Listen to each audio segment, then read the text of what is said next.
Olisel radio station menashe program huna ni le toy in March ni som ni to news poimo ho chu na reilo te kan soi lokanga masaberin wang doi thlak takin nimin apo kan unaute sepai pakhat kan chan le ta ni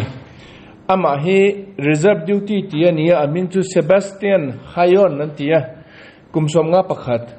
Rosha ain ti khwatang nia ama apo tun an Shifa hospital in an indona sa kata khan hospital chunga khan ama apo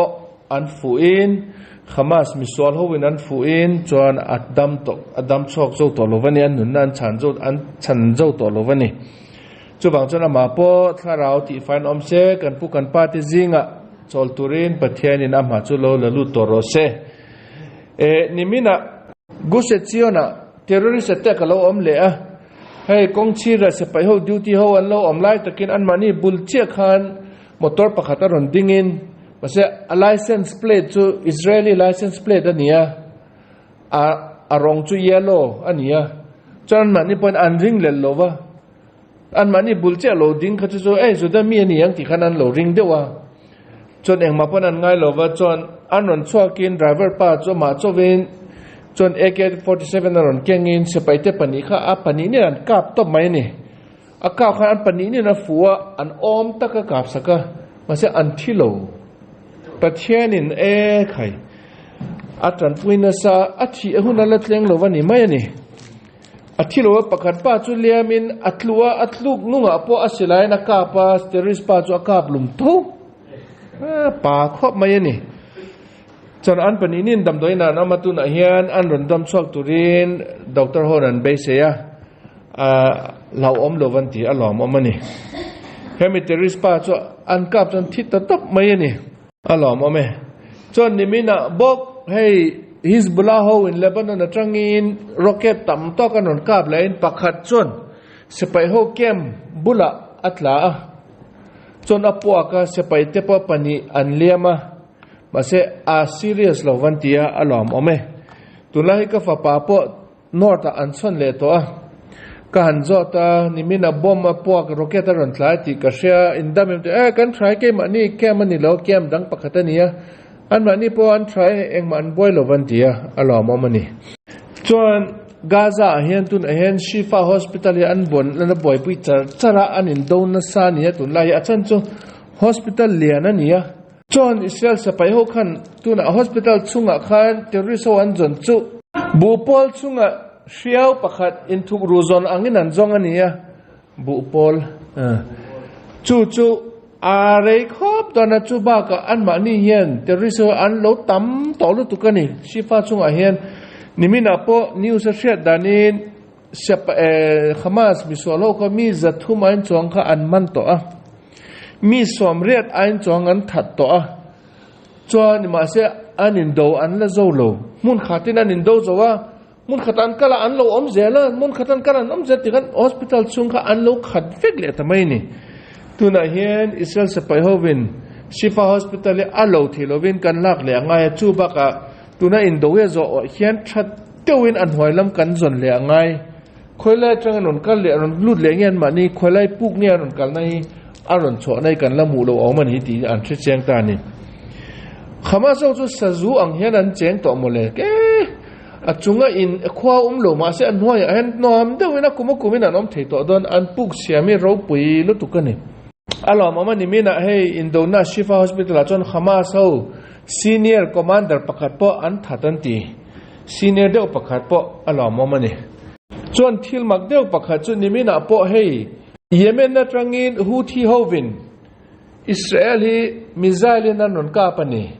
an non ka missile chu missile pa ngai ani lo va cruise missile an ti na non ka pa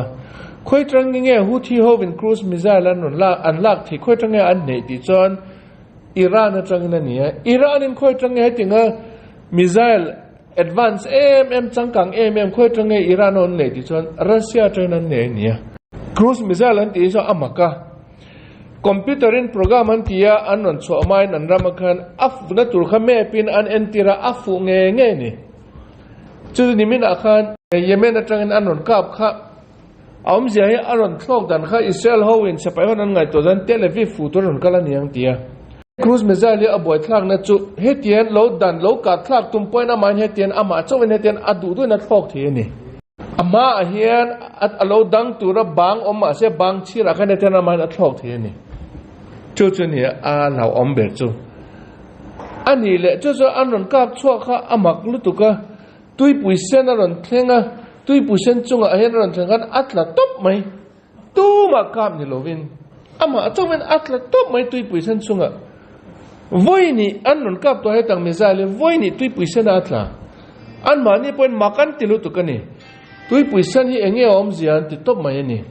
ma ja han ngai to la ai gupta pa tui puisen atan sap ai gupta sapai ho zong zong faro le sapai te zong zong ai gupta tui puisen pa thian na shemani ti ro tui puisen ni cell boundary ani an hoi lama lo che hemi aral mi te lo thlen tui pathian an adu lo ni omani chawang chon an mani mizal ka pa chu voi ni ta isel sa pai hon kap an tlatum mi lo an mani atla top mai ani alom omani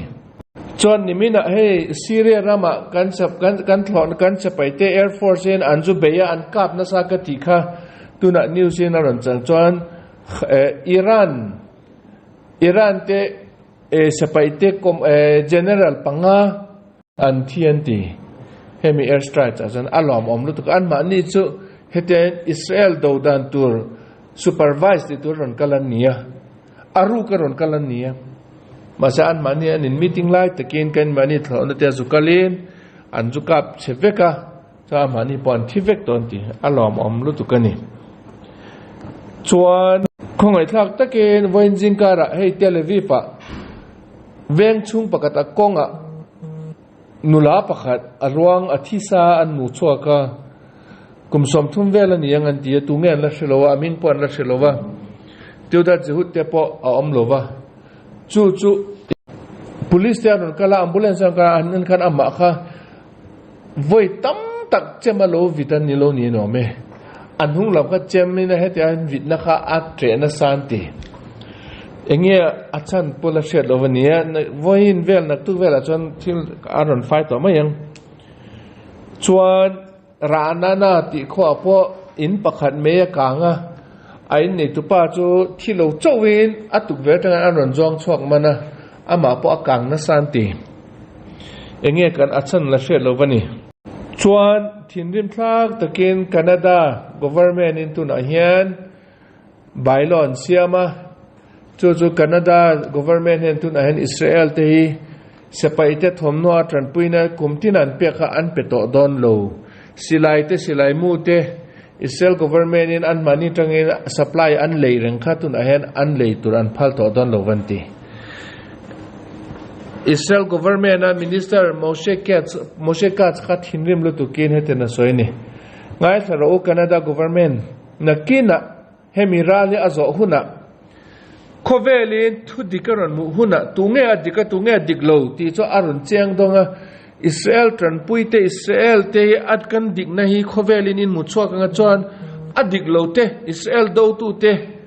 po tu te nge ti arun in che arun lang cheng bekanga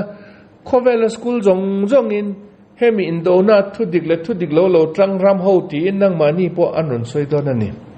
nang mani kha history tu ala khoila mange tang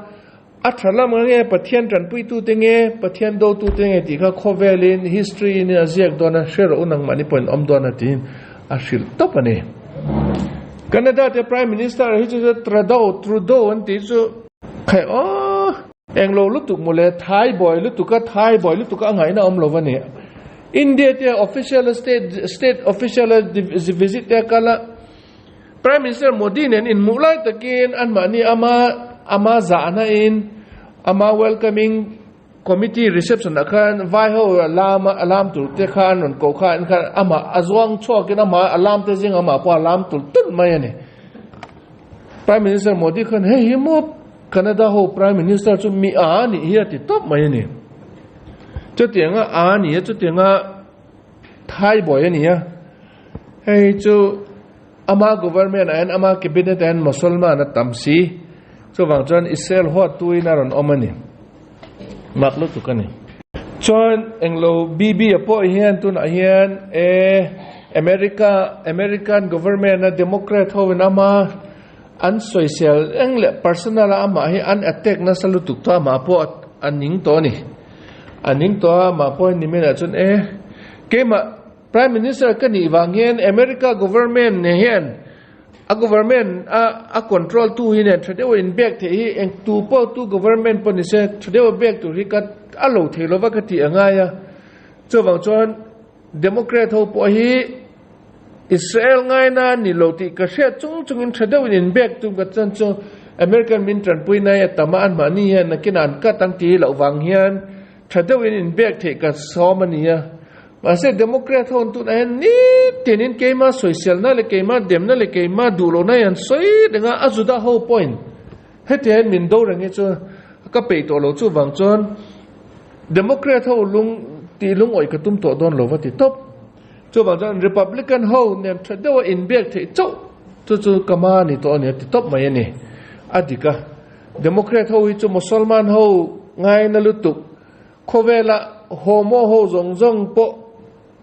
faktura ni tia homo nau pang ho zong po homo ti chanti tu ni tia du thu sam soi ho ni Democrat hoi pathian shelo ho an ni Israel po an ho ema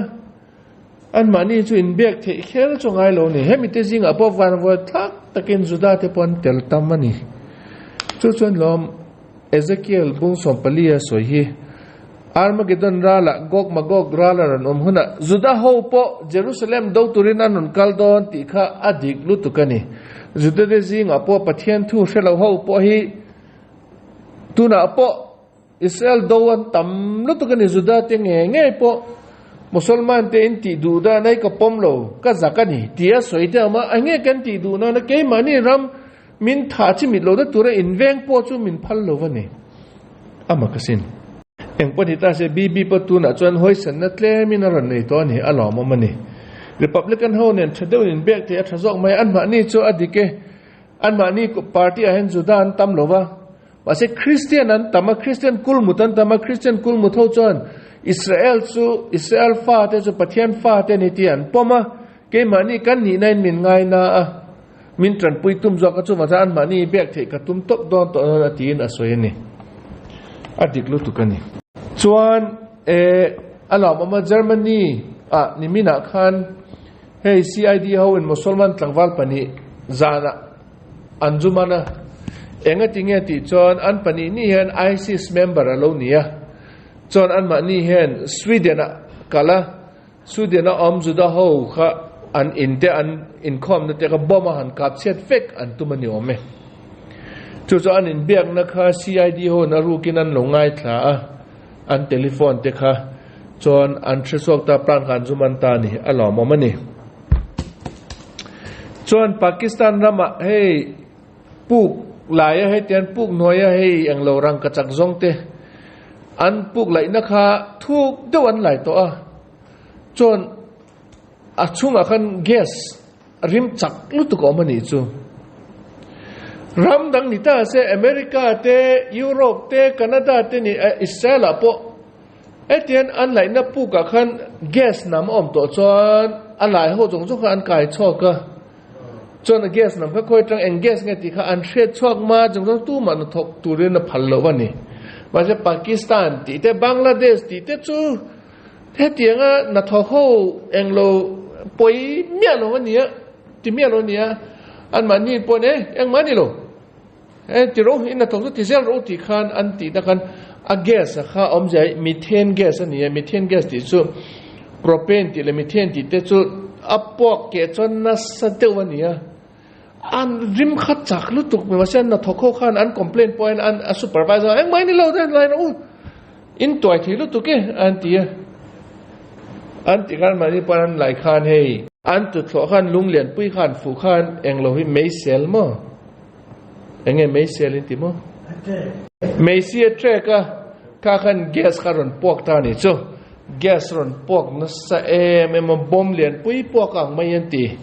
chon apu kha vai ne ten atla lut tanga la ni ale jong jong kha leimin ang hian atla top maya achunga om ho jong jong kha enge an ma ni din mun kan la shel lo wania จนตุนทั้งเห็นมีอธิปรวงอรวงปณิอันกายชกตัวอดังเตยเองจะเงยอเลียมเตรอนชกปเลียมนัสลตุปมีสมเวลจวนมุชกตัวนี้มาเสมีเจนี่อันจงนัทกันเนี่ยดังหูจงก็เองเงินที่เองละเสียแล้ววันนี้จวนใจน่ารามาวันจิงการะเฮมีนัทกันกัลบัสขัดวิกะ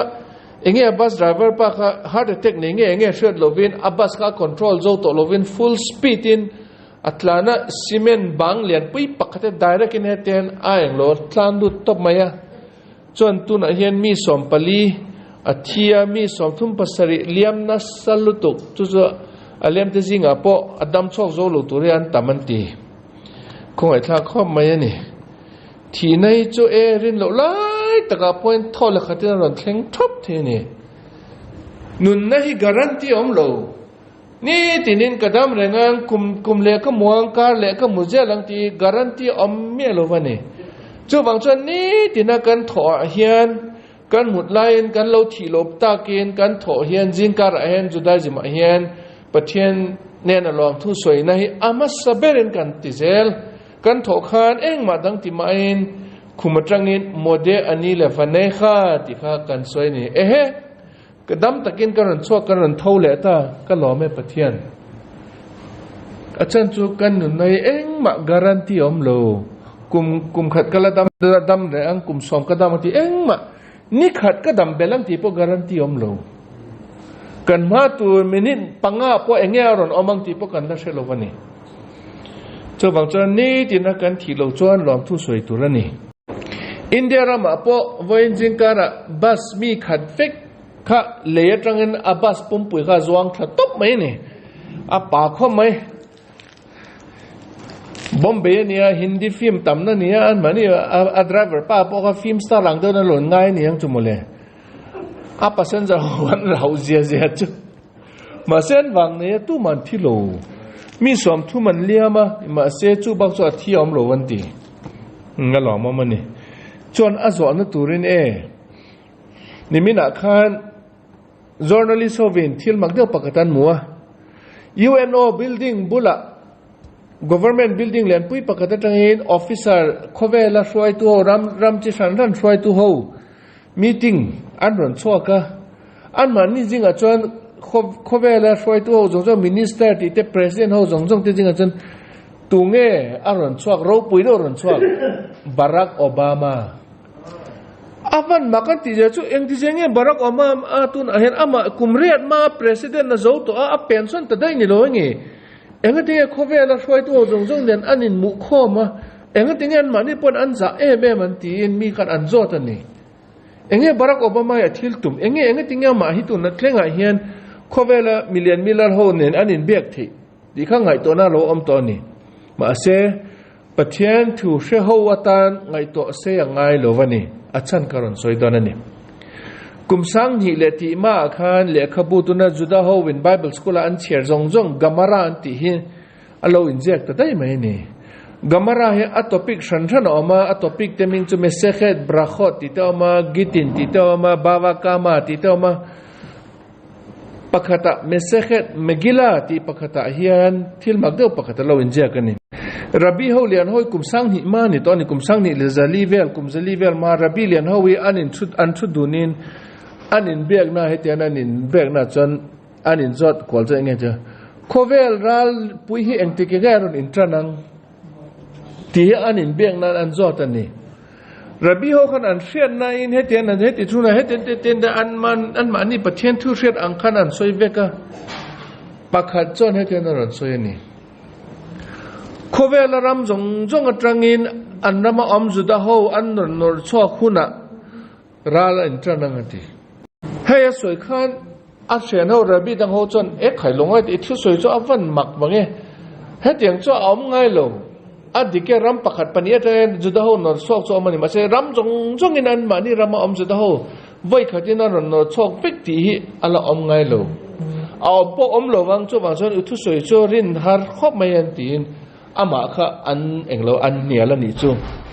อามาอินารันสวยเลยไอ้ที่งั้นสวยลงไอ้เราก็ทุกสวยอินเทอร์เทียมที่เรานี่ก็รันสวยฝีอังกฤษเองเนี่ยรันสวยหุ่นตอบต้นหุ่นนักเก็ตมันนี่ที่จะได้ละมา hun kum sang hi vel nunga atian hi ma point khovel pum pui shwai tu pakhat aron chwa kanga aron chwa kanga ama hi ani na chon mi hang ani anga ti ni mi hang ani apa chu africa ramatrangin ani dona anu chu mi var te sap avun var te ni dona anu hi khelka ramatrangin ani dona ama hi khovel pum puin an du lu tukanga ramlo pui lu tuka main thu nei na ne nga chu zo in khovel pum pui ama thu no in da atum dona ti aron mi jong join khovel a shwai to jong ama chu a thrai tin khovel pum pui chu government pakhat no in da an da dona a to mi government na alien be turin ama hi an thlang chuak don an ti chon ama khata khan alien beraro ni khan khovel pum puya mi ho zong zong an omna zong zong a juda ho kha an ti du da na salutuk dona an shem dona an vain alo thelovin an ram omna zong zong atan an ron in pem dona isel ram an ron kal fek don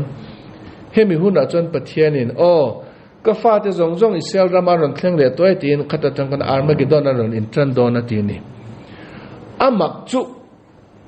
Obama hi ani nge yang tia ngai to hi an tamarabi ho po achan chu bible hei gamara je kum sang hi le zalivel ma je kha asoyang kha adik che mani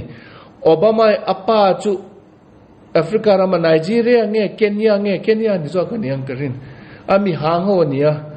anu chu Hawaii anti America om clear kar rama sap mingo mi warte ni rabi ho non lo kum sang ni mai na lo mutani amai America president dotin fiam twin lekha document ho dotin ansiama America president lo nita abang to a president atam zo to kumre tania rabi ho in ekhai longote ama hi ture hetianga gamara soi kha mai nengem kan tin anbang ta dai mai ti longai ro America president bang ma se khovel president ala ni lo ti in soi polo engem je ti chon tu na han aron lang chian ta ni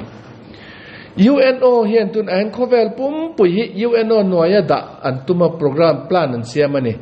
aming chu NWO anti ani NWO ti chu N chu new anti W chu world ati O chu order anti ani mo new world order ti hi arukin program hi atlan char ma yani chu se nge amje ti chon khovel pum puya an mani independent government hi om to lo tur anvai UNO ngoya omtur ti in program hi an siam na hi kum som le ti ani to chu wang chon khovel an boy na hi an siam na sakhop mai ni boy na ho hi tun apo news jong jo amasapera an thil ti chu new world order om the na turin newspaper lian jong khovel an en jong CNN ti te MSNBC ti te BBC ti te Sky News ti te ho zong an manin nuayin an la luta khovel an manin boy na an chiam ho zong hi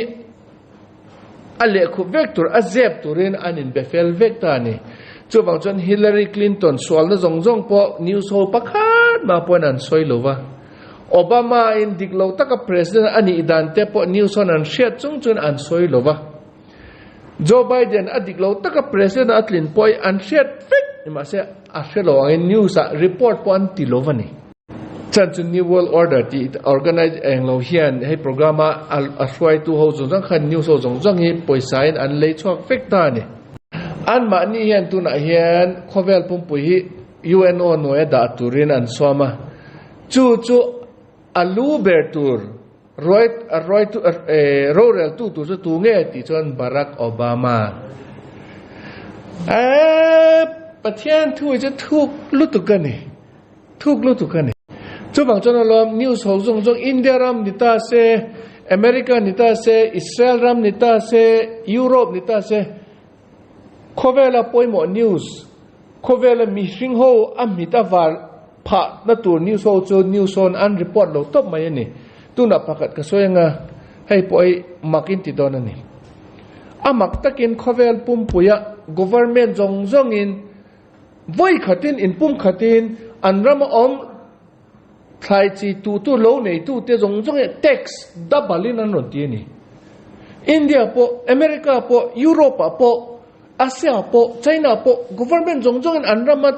eng lo hey lo nei tu te khai chi te an ei tu let bu fai te siam te jong text tam lu tu kha an non bel saka an ma ni jong in en ti he ka text ka pek zo ang kai ka pek chon ka ei tu rom to lo kai ma le kai ma pok kan in chom zo to don lo ti ya chon hun tin a hen tu na hen lo nei tu te yan demonstration an ti nasani India po Delhi a hen tractorin an kal mai ni Europe jong patun lai chu lo nei tu ho ben kong jong en khar vek mai business om the to lo ma se news ho in voi khat ma po an la report lo vani achan chu mi pui hriat tur khan du lo enga tinge chu lo nei tu te tek se te an lo ti mi pui ei tur an supply kha aban tur kha an du phota